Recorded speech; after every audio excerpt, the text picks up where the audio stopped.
வணக்கம் நட்புக்களே.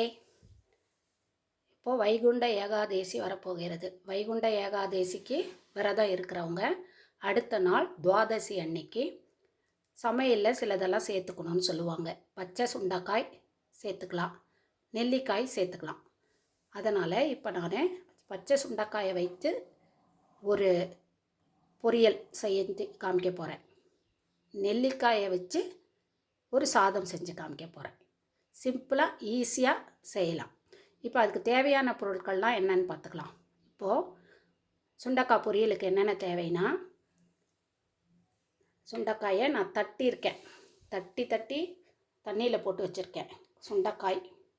அப்புறம் தாளிக்கிறது கடுகு, உளுத்தம்பருப்பு, சீரகம், அப்புறம் தக்காளி, கொஞ்சம் கருவேப்பிலை, அப்புறம் தேங்காய் துருவல், அப்புறம் கொஞ்சம் மஞ்சத்தூள், பெருங்காயத்தூள், உப்பு, இது குழம்பு மிளகாய்த்தூள். இதுதான் எண்ணெய் தாளிக்கிறதுக்கு. இது சுண்டைக்காய் பொரியலுக்கு. இப்போது நெல்லிக்காய் சாதத்துக்கு காமிக்கிறேன். இது நெல்லிக்காயை நான் நல்லா துருவி வச்சுருக்கேன். தாளிக்கிறதுக்கு நிலக்கடலை, கொஞ்சம் பச்சை மிளகா, கருவேப்பிலை, காஞ்ச மிளகா, அப்புறம் கடுகு, சீரகம், உளுத்தம்பருப்பு, அப்புறம் கடலைப்பருப்பு, அப்புறம் கொஞ்சமாக இஞ்சி துருவல், மஞ்சத்தூள், பெருங்காயத்தூள், உப்பு, இதுக்கும் கொஞ்சமாக மிளகாய்த்தூள், தாளிக்கிறதுக்கு எண்ணெய், வடித்த சாதம். எந்த சாதம் நம்ம வீட்டில் வடித்து வச்சுருக்கோமோ அந்த சாதம் வச்சுக்கலாம். நம்ம விரத நாட்களில் பச்சரிசி சாதம் தான் மோஸ்ட்லி சாப்பிடுவோம். நான் பச்சரிசி சாதம் தான் வடித்து வச்சுருக்கேன். இப்போது இதெல்லாம் எப்படி செய்யலான்னு பார்க்கலாம் வாங்க.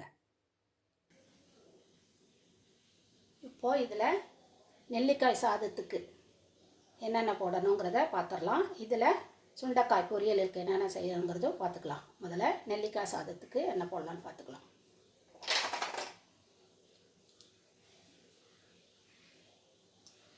இப்போது நான் நல்லெண்ணெய் சமைக்கிறதுக்கு யூஸ் பண்ணுறதுனால நல்லெண்ணெய் ஊற்றிக்கிறேன்.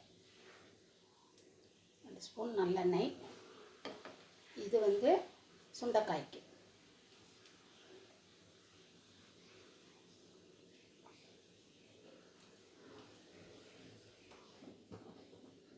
அடுப்பை கொஞ்சம் ஸ்லோவாக வச்சுக்கலாம். இப்போது நெல்லிக்காய் சாதத்துக்கு கடுகு, உளுத்தம்பருப்பு, சீரகம், சுண்டைக்காய் பொரியலுக்கு கடுகு, உளுத்தம்பருப்பு, சீரகம், அதுக்கும்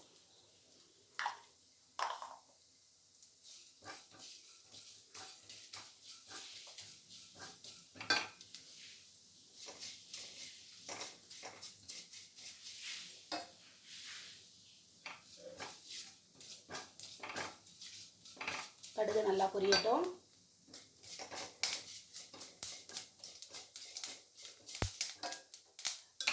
கடுகு பொரிஞ்சிருச்சு. இப்போது கருவேப்பிலை, அதுக்கு கொஞ்சம் கருவேப்பிலை,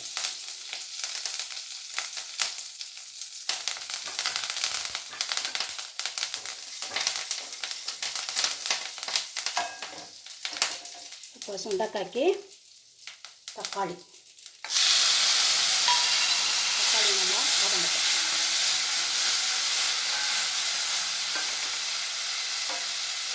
நெல்லிக்காய் சாதத்துக்கு நிலக்கடலை,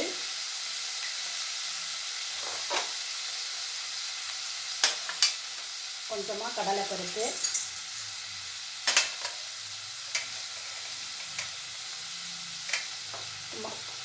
பச்சை மிளகாய், டேஸ்ட்டுக்காக 2 பச்சை மிளகாய், ஒரு காஞ்ச மிளகாய், இதை நல்லா வரும்.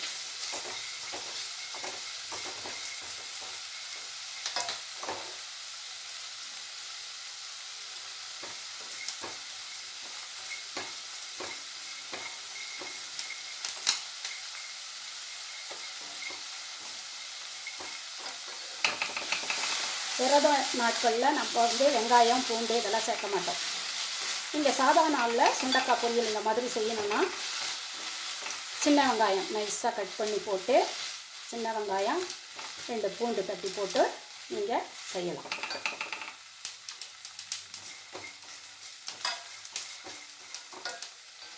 இப்போ இது தக்காளி நல்லா வதங்கிடுச்சு. அதில் கொஞ்சம் மஞ்சத்தூள், பெருங்காயத்தூள், உப்பு போட்டுக்கலாம். கொஞ்சம் சாம்பார் தூள், குழம்பு மிளகாய் தூள், உங்களுக்கு காரத்துக்கு எவ்வளோ தேவையோ அந்த அளவு போட்டுக்கலாம். அப்புறம் நம்ம சுண்டைக்காய் தண்ணியில் ஊற வச்சுருக்கோம் இல்லையா, அதை பிழிஞ்சிட்டு அதில் போட்டுக்கலாம்.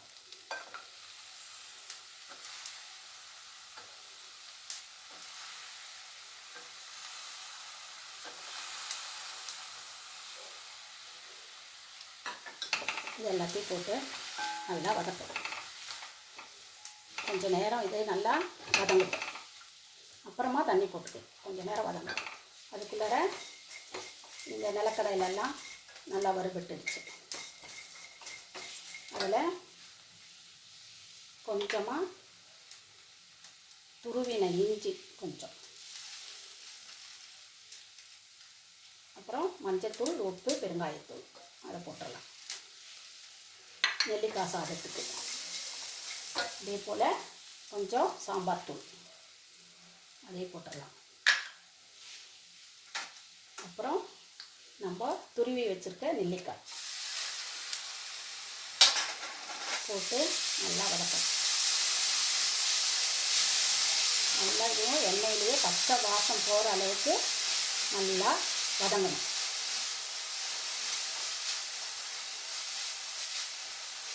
நல்லா வதங்கட்டும்.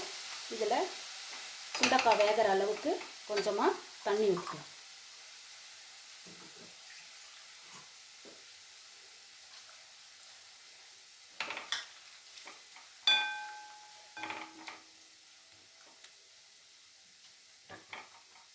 இது நல்லா வேகட்டும்.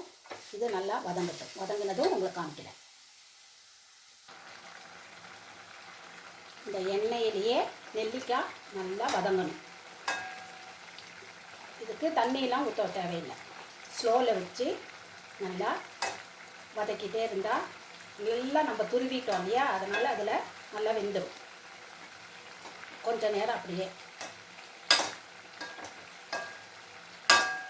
வதக்கிட்டே இருந்தாக்கா வெந்துடும். இது நல்லா வேகணும். சுண்டக்காய் நல்லா வேகணும்.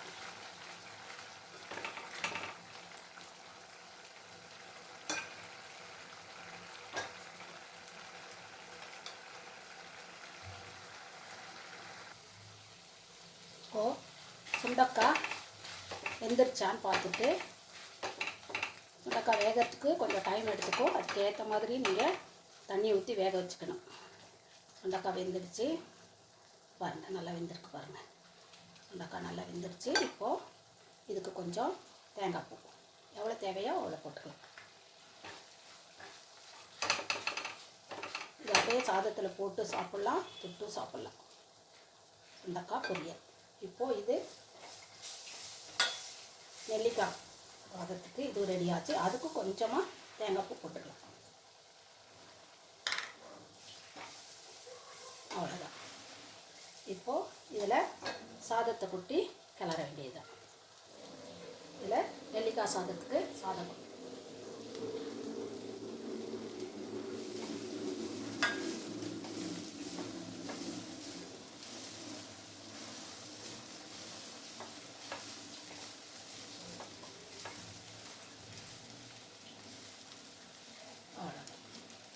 நெல்லிக்காய் சாதம் ரெடி. சுண்டைக்காய் பொரியல் ரெடி. இதை பாவ் பண்ணிடலாம். இதே போல் நீங்களும் செஞ்சு சாப்பிட்டு பார்த்துட்டு உங்கள் கமெண்ட்ஸை எனக்கு தெரிவிக்கவும். நன்றி மக்களே.